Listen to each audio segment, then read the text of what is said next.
Le monument en question est à Dijon. C'est tout simplement le musée des Beaux-Arts de la ville.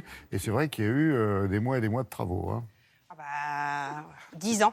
Ah oui, non, je croyais que c'était 10 mois de travaux. Ça fait 120 mois, dites donc. Je croyais que c'était 10 mois de travaux, c'était à peine un an. Non, c'est 10 ans. Non, ça a été assez long. Ce que je pourrais dire, c'est que quand on me dit « mais vous faites beaucoup de trucs à Paris », non, parce que tout ne se passe pas qu'à Paris. Loin s'en faut. Pourquoi ? Parce que notre territoire regorge de très belles histoires, notamment des belles histoires architecturales. Et celle dont on parle a été inaugurée pas plus tard que cette semaine par notre ministre de la Culture, plus d'autres personnalités. Effectivement, c'est un bâtiment en plein cœur du vieux Dijon, du Dijon historique. Un palais ducal, non ? C'était pas ça ? Si, exact. Bah voilà, oui. Et on ne peut rien vous cacher. Vous faites l'histoire. C'est Splash Gordon qui vous parle. Et alors, là où on voit le savoir-faire français dans toute sa splendeur, eh bien, c'est ce mélange entre la capacité à travailler l'architecture contemporaine et l'architecture des monuments historiques. Et là, en fait, il y a deux grands architectes qui se sont assemblés, qui ont travaillé chacun sur leur partie.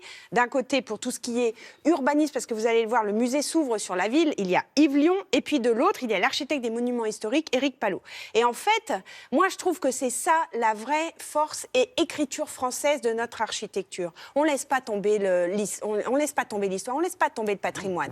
On le rénove, mais en même temps, on y met une petite touche moderne qui fait qu'on rend tout très agréable, puisque on a agrandi l'espace en plus. Regardez.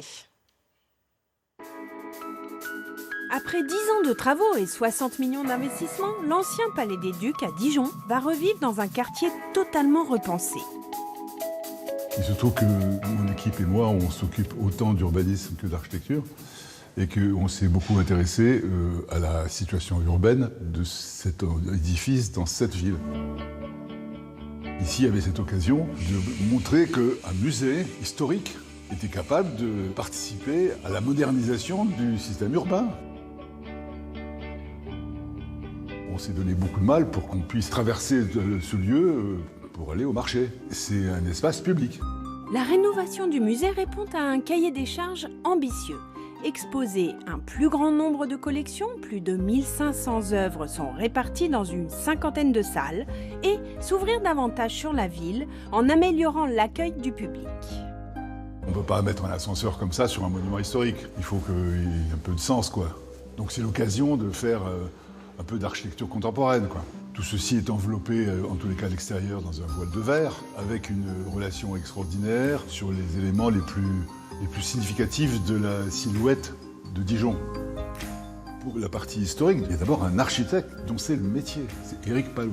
Il a un savoir que je n'ai absolument pas. Donc je l'ai regardé avec beaucoup d'attention et beaucoup d'admiration.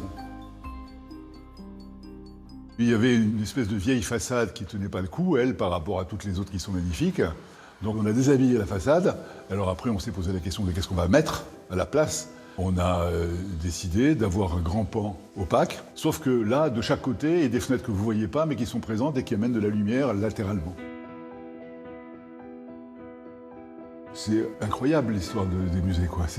Tout le monde va dans les musées, personne n'y connaît rien, mais tout le monde y est bien. J'aimerais bien qu'il soit populaire, quoi, ce bâtiment, au sens strict du terme, quoi. Ouais. J'aime bien, Sylvie, l'idée de cette ouverture sur la ville comme ça. Mais oui, et je pense que c'est pour ça que le chantier a été confié à Yves Lion, puisque c'est un de nos grands architectes urbanistes. D'ailleurs, c'est lui qui avait été commissaire de la Biennale d'architecture de Venise pour le pavillon français. Il y a 4 ans, on l'avait interviewé à ce propos. C'est quelqu'un qui travaille sur la ville. Et en fait, retravailler un bâtiment comme celui-ci sans ouvrir sur la ville, ça n'a pas d'intérêt, surtout aujourd'hui où on a besoin de rebooster notre territoire. Et en fait, là, ça devient en plus une zone piétonne. Donc ça veut dire aussi tout ce qui va avec au niveau... On valorise le patrimoine. Exactement, on valorise le patrimoine, on valorise la ville, on valorise les commerçants. Donc voilà, il y a toute une réflexion autour de ça, plus une réflexion d'agrandissement. Vous avez vu comment il y a quand même une belle collection, plusieurs collections. Il y a plusieurs collections, dont là en ce moment une exposition temporaire du chinois Yan Peiming qui vit, figurez-vous, à Dijon. Donc entre Dijon, Paris et en fait, donc du coup il y a très belles œuvres. Enfin, il a des portraits assez particuliers. On voit l'intérieur du musée. Je peux pas trop me tourner, j'ai encore Non, mon mais petit elle a encore torticolis. toujours un petit peu mal. Ça fait 3 jours que ça dure. La plaisanterie du torticolis qui a bon dos, le torticolis. Si, pourtant, vous voulez me masser? Bien sûr, juste après ma chronique. Voilà. Je vous invite à y aller. Ah, du coup, je vous embouche un coin. Oui, dites donc. Je vous invite à y aller si vous êtes de passage pendant les vacances. Tiens, les vacances d'été. On fait une petite étape à Dijon, sur la route des vacances vers le sud. C'est sympa, parce que on peut aller visiter les monuments. J'adore vos conseils. Mais c'est vrai que. Mais je vous en prie. Oh là Elle là. fait aussi le point Dites sur donc, la c'est le circulation. point météo, Elle fait le point météo. Elle fait Alors, tout. je Elle fait sais tout. Je ne sais pas encore quel temps il fera au mois de juillet, au mois d'août. Oui, bon, on verra. Vous C'est voulez jamais